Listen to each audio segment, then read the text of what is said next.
నమస్కారం, leader Bhaskar news కి స్వాగతం. హెడ్లైన్ చూద్దాం.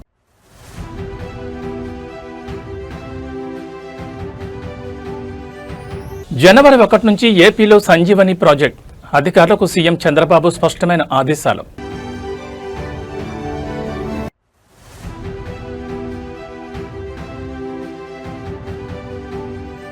ముంబైలో వైభవంగా ఫార్చ్యూన్ ఇండియా 40 అండర్ 40 నారా బ్రాహ్మణికి ప్రతిష్టాత్మక పురస్కారం.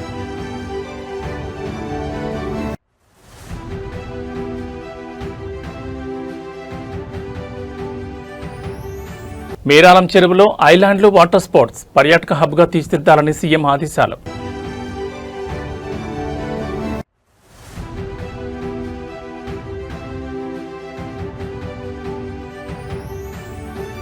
కాసు కృష్ణారెడ్డి మాతృమూర్తి శేషమ్మ దశదిన కర్మ నివాళులర్పించిన సీఎం రేవంత్ రెడ్డి. ఇక డీటెయిల్స్ చూస్తే ఆంధ్రప్రదేశ్ రాష్ట్రంలో ప్రజలకు వైద్య ఆరోగ్య సేవలను మరింత సమర్థవంతంగా అందించేందుకు ఉద్దేశించిన సంజీవని ప్రాజెక్టును వచ్చే ఏడాది జనవరి 1వ తేదీ నుంచి రాష్ట్ర వ్యాప్తంగా పూర్తి స్థాయిలో అమలు చేయాలని ముఖ్యమంత్రి చంద్రబాబు నాయుడు అధికారులను ఆదేశించారు. డిజిటల్ హెల్త్ రికార్డులతో ఈ ప్రాజెక్టు అమలైతే రాష్ట్ర వైద్య సేవా రంగంలో అనూహ్య మార్పులు వస్తాయని ఆయన ఆశాభావం వ్యక్తం చేశారు. వైద్య సేవలు అందించడంలో ఆంధ్రప్రదేశ్ రాష్ట్రాన్ని ఇతర రాష్ట్రాల ఆదర్శంగా తీసుకునేలా సంజీవని ప్రాజెక్టును విజయవంతం చేయాలని సీఎం చంద్రబాబు సూచించారు.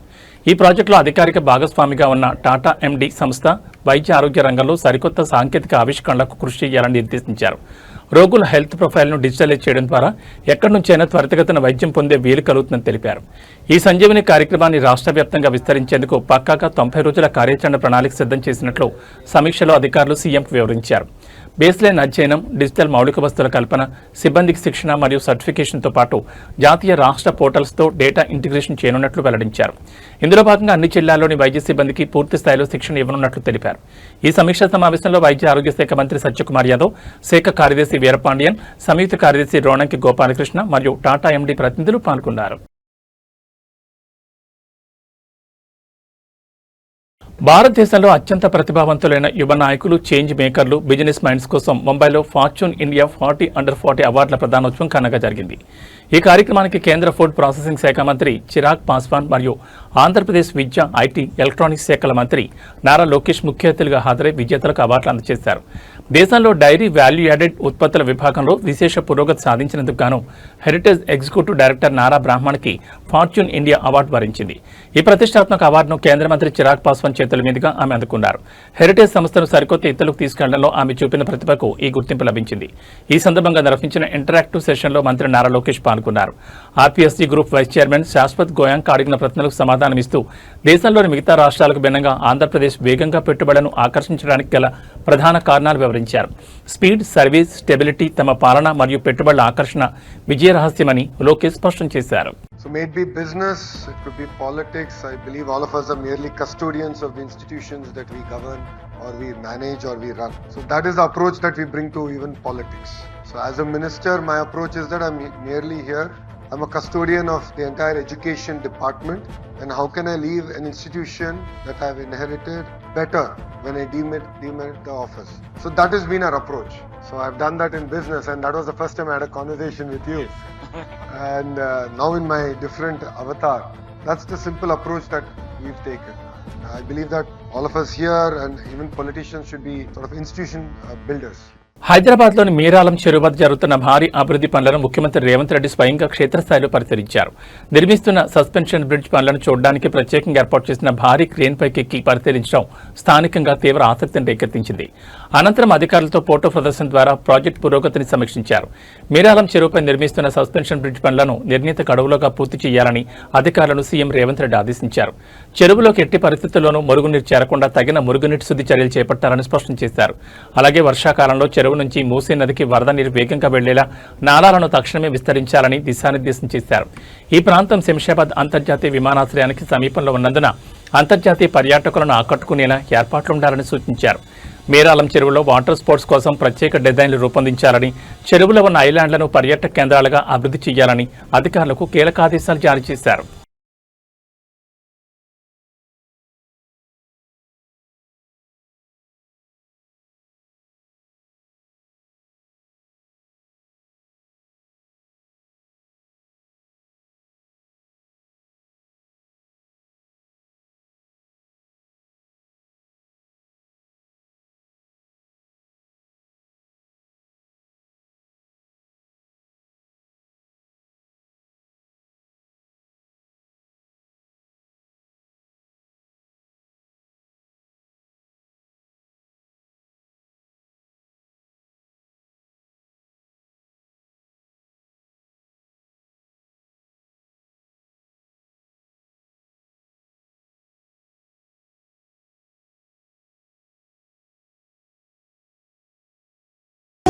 మూడు రంగుల జెండా బట్టి సింగమోలే కదిలినాడు ఒక్కరో కాంగ్రెస్ సూర్యుడు మన రేవంత్ అన్న నిగ్గదీసి అడిగే మునగాడు వీడు భూమిన వానైతాడు పీద సాదల ధైర్యం వీడు దొంగ దొరల భరతం పడతాడు మన రేవంత్ అన్న పేద ఇంటికి పండుగ తెస్తాడు సోనియమ్మ దివెనతోని రాహులన్న సైనికుడయ్యి పెద్ద కొడుకై యుద్ధం చెయ్య సిద్ధమాయే రేవంత్ అన్న మూడు రంగుల జెండా బట్టి సింగమోలే కదిలినాడు ఒక్కరో కాంగ్రెస్ సూర్యుడు మన రేవంత్ అన్న నిగ్గదీసి అడిగే మునగాడు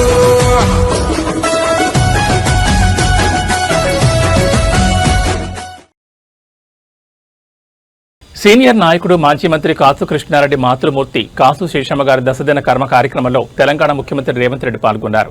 శేషమ్మ గారి చిత్రపటానికి పూలమాలలు వేసి పుష్పాంజలి ఘటించిన సీఎం ఆమె ఆత్మకు శాంతి చేకూరాలని ఆకాంక్షించారు.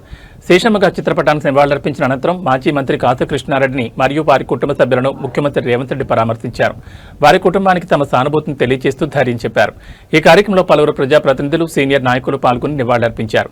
ముఖ్యమంత్రి రేవంత్ రెడ్డి వెంట నల్గొండ ఎంపీ చామల కిరణ్ కుమార్ రెడ్డి, ఎమ్మెల్యేలు కుందూరు జేవీర్ రెడ్డి, వేముల వీరేశం, కేతనావత్ నాగరాజుతో పాటు పలువురు ఇతర ప్రజాప్రతినిధులు, ముఖ్య నేతలు పాల్గొని కాసు శేషమ్మ గారికి నివాళులర్పించారు.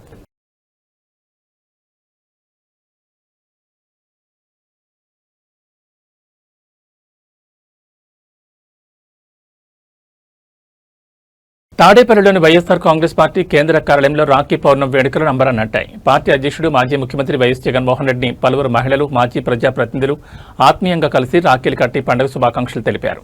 అక్కా తమ్ముళ్లు, అన్నా చెల్లెళ్ల అనురాగానికి ప్రతీకగా నిలిచే రాఖీ పౌర్ణమి వేళ మహిళలు వైఎస్ జగన్ కు రాఖీలు కట్టి స్వీట్లు తినిపించి తమ అభిమానాన్ని చాటుకున్నారు. తమ ప్రియతమ నాయకుడికి రాఖీ కట్టడం ఎంతో సంతోషాన్నిచ్చిందని ఈ సందర్భంగా మహిళలు ఆనందం వ్యక్తం చేశారు. తనకు రాఖీలు కట్టిన అక్కా చెల్లెమ్మలకు వైఎస్ జగన్ ప్రత్యేకంగా రాఖీ పౌర్ణమి శుభాకాంక్షలు తెలిపారు. వారితో కొద్దిసేపు ఆత్మీయంగా ముచ్చటించి కుటుంబ సభ్యుల క్షేమ సమాచారాలను అడిగి తెలుసుకున్నారు. రాష్ట్రంలోని ప్రతి అక్కా చెల్లెమ్మ సురక్షితంగా సంతోషంగా ఉండాలని, వారి కుటుంబాల్లో నిత్యం ఆనందం వెలువరియాలని ఆయన ఆకాంక్షించారు.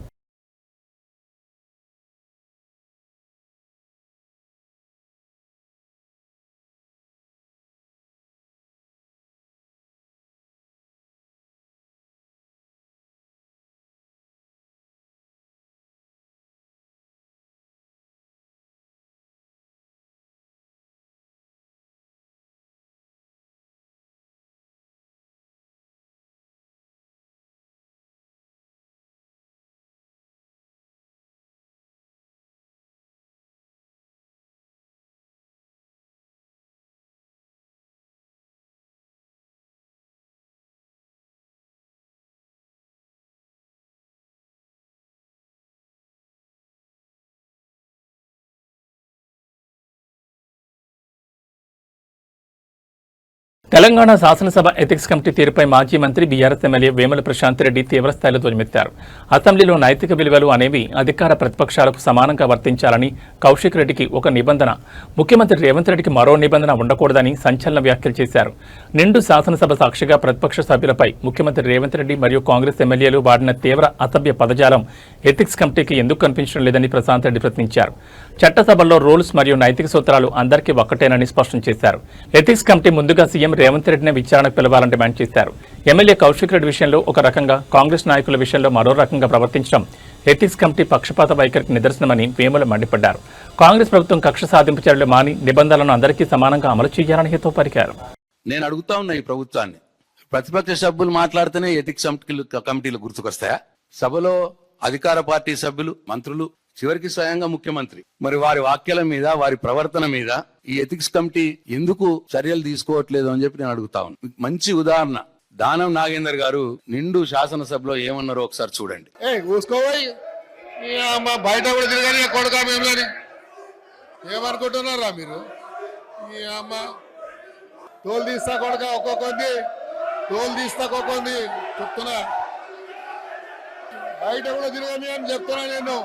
దానం నాగేందర్ గారు ఒక రౌడీలా బీఆర్ఎస్ సభ్యులను బెదిరిస్తే మరి అది ఏంది? కాంగ్రెస్ ఎథిక్స్? అది ఈ భాష ఏ ఎథిక్స్ కిందకి వస్తాయి? నేను ముఖ్యమంత్రి రేవంత్ రెడ్డిని అడుగుతా ఉన్నా, ఇది కనిపిస్తలేదా? ఒక్కడు కాదు, ఇంకా ఏమన్నారో చూడండి. సామేల్ గారు ఏమన్నారో చూడండి. కత్తులు కూడా కోలాడతాం బిడ్డ, కబడతారు. ఏమనుకుంటున్నావు? మా పరికత్తులు లేసేనుకో నీ గడికి ఏమైనా కడతామని చెప్తున్నాను. కత్తులు కోలాటమాడతాయి, మా 10 కత్తులు లేచినాయనుకో అని మాట్లాడితే ఎథిక్స్ కమిటీ నిద్రపోయిందా అని చెప్పి అడుగుతున్నా నేను. ఎథిక్స్ కమిటీ నోరు మూగపోయిందా అని అడుగుతున్నా నేను. కత్తులతో పొడి చంపేస్తాము, కత్తులతో తల నరికేస్తాము అని నిండు శాసనసభ్యులనే మాట్లాడుతుంటే, అది కూడా ఎవరినో కాదు, ఇంకా సభ్యుల్నే, అక్కడున్న సభ్యుల్నే. ఇంకా చూడండి, శంకర్ గారు, పొంగులేటి గారు ఏదో మాట్లాడుతుంటే శంకర్ గారు వెనకాల నుండి ఏమంటున్నాడు చూడండి. అగో రౌండ్ చేసి చూడండి, అగో అది కనిపించలేదా ఎథిక్స్ కమిటీ వాళ్ళకి? కళ్ళు ఎడబెట్టుకున్నారు ఎథిక్స్ కమిటీ వాళ్ళు. ఇంకా చూడండి, గౌరవనీయులు మంత్రి గారు పొన్నం ప్రభాకర్ గారు, అగో ఏంటండి పొన్నం ప్రభాకర్ గారు, అగో అగో అదేం సైగనండి, అదేందండి, అదేం ప్రవర్తన అండి? గౌరవనీయులు వేముల వీరేశం గారు, నాకు మిత్రుడే ఆయన మాట్లాడుతూ నన్ను గెలుకొద్దు, నాతో గెలికించుకోవద్దు అన్న మాట మాట్లాడిండు. ఇదేం భాష అండి? మరి ఇది ఎథిక్స్ కమిటీకి కనిపిస్తలేదా? స్వయంగా ముఖ్యమంత్రి గారే మొత్తం తెలంగాణ సమాజం చూసింది. ఆయన వాడిన భాష, ఆయన బాడీ లాంగ్వేజ్. ముఖ్యమంత్రి అంటే ఒక హుందాగా వ్యవహరించాల్సినటువంటి వ్యక్తి ఒక వీధి రౌడీల అసెంబ్లీలో ప్రవర్తన చేసిన సంగతి తెలంగాణ సమాజం మర్చిపోదు. ముఖ్యమంత్రి గారు స్వయంగా ఏమన్నారో చూడండి. మా దగ్గర కూడా కండలు తిరిగిన వాళ్ళు ఉన్నారు అధ్యక్ష. తిరిగేసి ఆన్నే బోర్లేసి కొట్టనికి ఒక్కటేసారి తిరిగేసి కొట్టనికి ఉన్నారు అధ్యక్ష. ముఖ్యమంత్రి మాట్లాడొచ్చు, తిరిగేసి బోర్లేసి పండబెట్టి కొడతా అని మాట్లాడొచ్చు. ఏ రాజ్యాంగం నేర్పిన ఎథిక్స్ ఇది ముఖ్యమంత్రి గారికి? కనిపించవు, ఏ ఎథిక్స్ కమిటీ కనిపించవు. ఇంకా ఏమన్నాడు చూడండి. आपको क्या होने वाले कैसे होने वाले पता नहीं है. दो बड़वे को यहाँ भेज दिए, बड़वे को कौन संभालना? ऐसे बड़वों को क्यों इधर लेगा के छोड़ दिए? समझाओ उन लोगों को, सिखाओ कुछ उन लोगों को. यहाँ के बोलने के लिए क्यों उन लोगों को एमएलए चुना है? సహచర శాసనసభ్యుడిని బడివే. పాపం ఉర్దూ మంచిగా అర్థమవుతుంది కదా అక్బరుద్దీన్ గారికి. తల పట్టుకుంటున్నాడు, చూస్తున్నారు మీరు ఆడ. ముఖ్యమంత్రి గారు భాష చూసి అక్బరుద్దీన్ గారు పాపం సీనియర్ సభ్యుడు ఆయన, ఇదేం కర్మరా బాబు అని తల పట్టుకుంటున్నాడు ఆయన. ఏం కనిపించలేదా అండి ఎథిక్స్ కమిటీ సభ్యులకి, ఎథిక్స్ కమిటీకి? ఇంకా ఏమన్నాడు చూడు. ముసుగేసుకొని వస్తే ముసుగు ఊడవికి బట్టలు గుడ్డలు ఊడదీసి కొడతా అని చెప్తున్నా నేను. ముఖ్యమంత్రిగా అసెంబ్లీలో ఒక మహిళా జర్నలిస్ట్ అని పట్టుకొని ఎవరినన్నా తప్పే గుడ్డలు ఊడదీసి కొడతా అని ముఖ్యమంత్రి గారు అనొచ్చా? ఇది ఎక్కడ మరి ఎథిక్స్? ఇంకా చూడండి, మా సీనియర్ శాసనసభ్యులు గారి గురించి ఇక్కడ ఉండి చెప్పి ఇక్కడ ముంచే అక్కడికి తేలిండ్రు. ఆ అక్కల మాటలు విన్నాడు అనుకో జూబ్లీ బస్ స్టాండ్ లో కూర్చోవాల్సి వస్తుంది అధ్యక్ష. సబితమ్మ గారిని ఉద్దేశించి ఆ మాటలు, ఆమె నమ్మితే జూబ్లీ బస్ స్టేషన్ లో అడుక్క తినాల్సి వస్తుంది అని చూపిస్తున్నాడు ఇట్లా ఒక ముఖ్యమంత్రి. నేను డిమాండ్ చేస్తా ఉన్నా, ఈ ముఖ్యమంత్రినే ముందు ఎథిక్స్ కమిటీ ముందుకు పిలవాలి. ఫస్ట్ పిలవాల్సింది ఆయన్నే. ఇప్పుడు నైతిక విలువలంటే అందరికి ఒక రకంగానే వర్తించాలి. కౌశిక్ రెడ్డికి ఒక తిరిగా, ముఖ్యమంత్రికి ఒక తిరిగా, దానం నాగేందర్కి ఒక తిరిగా, సామేల్ గారికి ఒక తిరిగా, ఇట్లా ఎవరికి వాళ్ళతో విడివిడిగా కాదు కదా. కౌశిక్ రెడ్డికి ఏ నిబంధనలు, ఏ రూల్స్ వర్తిస్తాయో వాళ్ళకు కూడా అదే రూల్స్ వర్తించాలి. అప్పుడే దాన్ని ఎథిక్స్ కమిటీ అంటారు. లేకపోతే అది పొలిటికల్ కమిటీ అవుతుంది తప్ప ఎథిక్స్ కమిటీ కాదు అది. డెఫినెట్ గా ఇవాళ నేను కోరుతున్నా ఎథిక్స్ కమిటీ పొలిటికల్ కమిటీగా మారద్దు అని చెప్పి నేను కోరుతా ఉన్న దాంట్లో ఉన్న సభ్యులందరినీ కూడా. డెఫినెట్ గా కౌశిక్ రెడ్డి గారి మీద చర్చించే కంటే మొదలు ఇవన్నీ కూడా చూడాలి ఎథిక్స్ కమిటీ. ఎందుకంటే మాకు అవకాశం ఇయ్యరు, అప్పుడు కమిటీలో నేను సభ్యుడైనా నాకు అవకాశం ఇయ్యరు ఇవి చూపెట్టానికి. అందుకోసమే మీ ద్వారా రాష్ట్ర ప్రజలకు తెలియాలి దానం నాగేందర్ గారు ఎట్లా ప్రవర్తించారు, ఏమన్నారు, సామేల్ గారు ఏమన్నారు, ముఖ్యమంత్రి గారు ఏమన్నారు, ఇవన్నీ కూడా ప్రజలకు తెలియాలని చెప్పి ఇప్పుడు చూపించడం జరిగింది. తెలంగాణ ప్రభుత్వం అందించిన దళిత బంధు పథకం ఎంతో మంది పేదల జీవితాల్లో వెలుగులు నింపింది. అందులో భాగంగా మంచిర్యాల జిల్లాకు చెందిన గోవర్ధన్ అనే లబ్ధిదారుడు కేసీఆర్ సార్ ఇచ్చిన దళిత బంధు నిధులతో సొంతంగా ఉపాధి పొందుతూ నెలకు ఏకంగా 40,000 రూపాయలు సంపాదిస్తూ సమాజంలో ఆదర్శంగా నిలిచాడు. దళిత బంధు పథకం కింద అందిన ఆర్థిక సాయంతో గోవర్ధన్ ఒక ఆటో ట్రాలీతో పాటు 2 పాడి ఆవులను కొనుగోలు చేశాడు. ఒకవైపు ఆటో ట్రాలీ ద్వారా స్థానికంగా రవాణా వ్యాపారం చేస్తూ మరోవైపు ఆవుల ద్వారా వచ్చే పాల విక్రయాల నుంచి నిత్యం ఆదాయం పొందుతున్నాడు. ఎలాంటి అప్పులు లేకుండా సొంత కాళ్లపై నిలబడి కుటుంబానికి ఆసరాగా మారాడు. ఒకప్పుడు కూలి పనులపై ఆధారపడిన తనకు దళిత బంధు కొత్త జీవితాన్ని ప్రసాదించిందని గోవర్ధన్ ఆనందం వ్యక్తం చేస్తున్నాడు. ఎలాంటి గ్యారంటీ లేకుండా తమ అభివృద్ధి కోసం ఈ పథకాన్ని తీసుకొచ్చిన మాజీ సీఎం కేసీఆర్ కి ఆయన ప్రత్యేక కృతజ్ఞతలు తెలిపారు. జీవన్ రెడ్డి సారు, మాజీ మంత్రి గారు, దివాకర్ రావు గారు, సుమన్ సార్, ప్రశాంత్ రెడ్డి సార్ మాజీ మంత్రి, మా పేరు భీమమ్మ, వాళ్ళ మన్మడు ఇప్పుడు మన గోవర్ధన్ బ్రహ్మాండంగా ట్రాలీ నడుపుతున్నాడు, ఆటో ట్రాలీ. నెలకు 30-40 వేలు సంపాదిస్తున్నాడు. ఇక మీ కొడుకు అన్న ఏం చెప్తుండే తెలుసా తను? చెప్తే నాకు చెప్పాను నువ్వు. నాకు అంతకుముందు ఒక గుంట భూమి లేదు, బండి వచ్చిన సంది నేను బతుకుతున్నా. నా 2 కొడుకులు, అమ్మ బండి విండే ఆధారం. నాకు ఇక్కడ ఒక గుంట నిల్లు భూమి లేదు, సార్ బండి వచ్చిన సంది నేను బతుకుతాను. మాజీ మంత్రి BRS MLA Thanneer Harish Rao house arrest సందర్భంగా ఆసక్తికర సన్నివేశం చోటు చేసుకుంది. తనను ముందస్తుగా అదుపులోకి తీసుకునేందుకు వచ్చిన పోలీసులతో మాట్లాడిన హరీష్ రావు వారి సంక్షేమ బకాయిలపై ఆరా తీసి పోలీసులతో పాటు అక్కడ ఉన్న వారిని ఒక్కసారిగా ఆశ్చర్యపరిచారు. తన నివాసానికి వచ్చిన పోలీసు అధికారులను ఉద్దేశించి మాట్లాడిన హరీష్ రావు మీకు సరెండర్ లీవ్ డబ్బులు, డిఏ బిల్లులు సరిగ్గా వస్తున్నాయని ప్రశ్నించారు. బీఆర్ఎస్ హయాంలో ప్రతి 3 నెలలకు ఒకసారి క్రమం తప్పకుండా సరెండర్ లీవులు, డిఏ బిల్లులు మంజూరు అయ్యేవని, కానీ ఇప్పుడు ఈ కాంగ్రెస్ పాలనలో పరిస్థితి ఎలా ఉందంటూ పోలీసు అధికారుల వద్దే వ్యాఖ్యానించారు. శాంతి భద్రతల పరిరక్షణతో పాటు ప్రభుత్వ ఉద్యోగుల హక్కుల పరిరక్షణ కూడా ముఖ్యమేనని, ఇప్పటికీ ఉద్యోగులు, పోలీసుల సరెండర్ లీవ్ బిల్లులు పెండింగ్లోనే ఉన్నాయని ఆయన ఈ సందర్భంగా గుర్తు చేశారు. ముందస్తు అరెస్టులతో తమ గొంతు నొక్కలేరని, కాంగ్రెస్ ప్రభుత్వ వైఫల్యాలపై నిరంతరం పోరాడుతూనే ఉంటామని స్పష్టం చేశారు.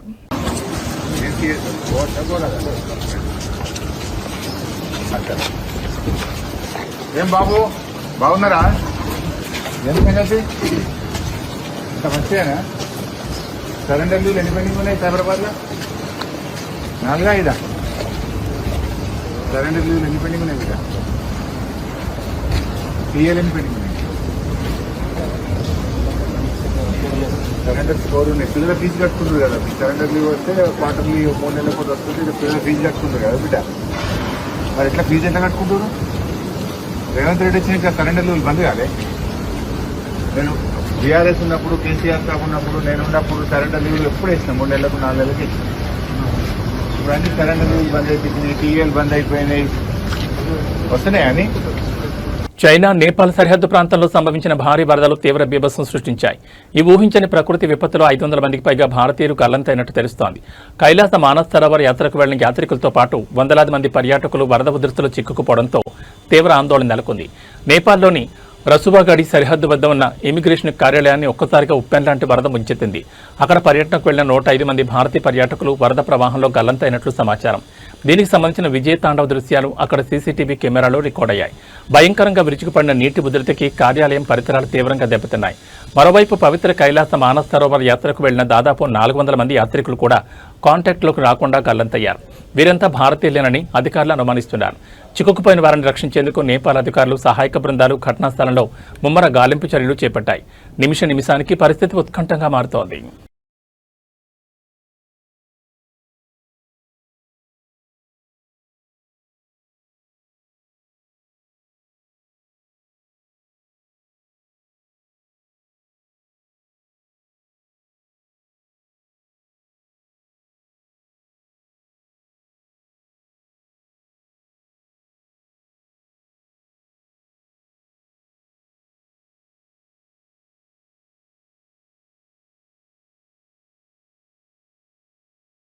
తిరుమల గిరులలో శ్రీ వెంకటేశ్వర స్వామివారి దర్శనానికి భక్తుల రద్దీ ఒక్కసారిగా పెరిగింది. తిరుమలకు పోటెత్తిన భక్తులతో క్యూ లైన్లన్నీ కిక్కిరిసిపోయాయి. సర్వదర్శనం టోకెన్లు లేని సాధారణ భక్తులకు శ్రీవారి దర్శనం లభించడానికి దాదాపు 24 గంటల సమయం పడుతోంది. వైకుంఠం క్యూ కాంప్లెక్స్లోని అన్ని కంపార్ట్మెంట్లు నిండిపోవడంతో వెలుపల ఉన్న క్యూ లైన్ శిలాతోరణం వరకు సుదీర్ఘంగా వేచి ఉంది. క్యూ లైన్లలో గంటల తరబడి వేచి ఉన్న భక్తులకు టీటీడీ అధికారులు నిరంతరాయంగా అన్నప్రసాదాలు, పాలు, త్రాగునీరు అందిస్తూ ఇబ్బందులు కలగకుండా తగిన చర్యలు తీసుకుంటున్నారు. నిన్న ఒక్కరోజే ఏడుకొండలవాడిని 77,568 మంది భక్తులు దర్శించుకోగా 35,033 మంది భక్తులు స్వామివారికి తలనీలాలు సమర్పించి మొక్కులు చెల్లించుకున్నారు. శ్రీవారి హుండీ ఆదాయం ఏకంగా 4.19 కోట్లు లభించినట్లు టీటీడీ అధికారులు వెల్లడించారు. అలాగే భక్తుల కోసం నిన్న ఒక్కరోజే 4.15 లక్షల లడ్డూలను విక్రయించారు.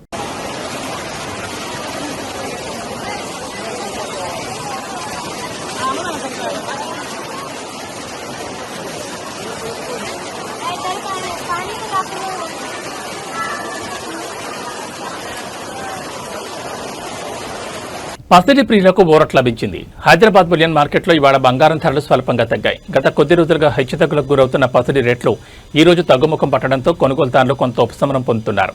హైదరాబాద్ మార్కెట్ వివరాల్లోకి వెళ్తే 24 క్యారెట్ల 10 గ్రాముల మేలిమి బంగారం ₹770 మేర తగ్గి 1,62,980కి చేరింది. ఇక ఆభరణాల తయారీకి ఉపయోగించి 22 క్యారెట్ల 10 గ్రాముల పసిడి ధర కూడా ₹700 పతనమై 1,49,400 వద్ద పలుకుతోంది. ప్రపంచ మార్కెట్లలో చోటు చేసుకున్న పరిణామాల ప్రభావమే ఈ ధరల తగ్గింపును కారణమని నిపుణులు చెబుతున్నారు. అటు కేజీ వెండి రేటు మార్కెట్లో ప్రస్తుతం 2,65,000 వద్ద కొనసాగుతోంది. అయితే తెలుగు రాష్ట్రాల్లోని ప్రాంతాలను బట్టి, లోకల్ ట్యాక్స్లను బట్టి ఈ ధరల్లో స్వల్ప తేడాలుండే అవకాశం ఉంది.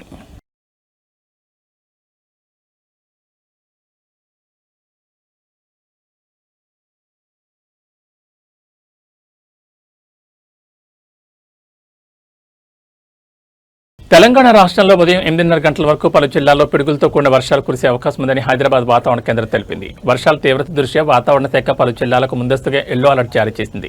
హైదరాబాద్తో పాటు రంగారెడ్డి, మేడ్చల్, మల్కాజ్గిరి, వికారాబాద్, సంగారెడ్డి, మెదక్, కామారెడ్డి, మహబూబ్ నగర్, వనపర్తి, నారాయణపేట, జోగులాంబ, గద్వాల జిల్లాలో ఉరుములు, మెరుపులతో కూడిన వర్షాలు పడే అవకాశం ఉంది. పిడుగులు పడే ముప్పు ఉన్నందున ప్రజలు బహిరంగ ప్రదేశాల్లో చెట్ల కింద ఉండొద్దని అధికారులు స్పష్టం చేశారు. మరోవైపు భూపాలపల్లి, ములుగు, భద్రాద్రి కొత్తగూడెం, వరంగల్, హనుమకొండ, సిద్దిపేట జిల్లాలతో పాటు ఉమ్మడి ఆదిలాబాద్ మరియు ఉమ్మడి కరీంనగర్ పరిధిలోని జిల్లాలకు వర్ష సూచనలున్నాయి. నిమిషాల వ్యవధిలోనే వాతావరణం మారి వర్షం కురిసే అవకాశం ఉన్నందున వాహనదారులు, రైతులు తగిన జాగ్రత్తలు తీసుకోవాలని సూచించారు.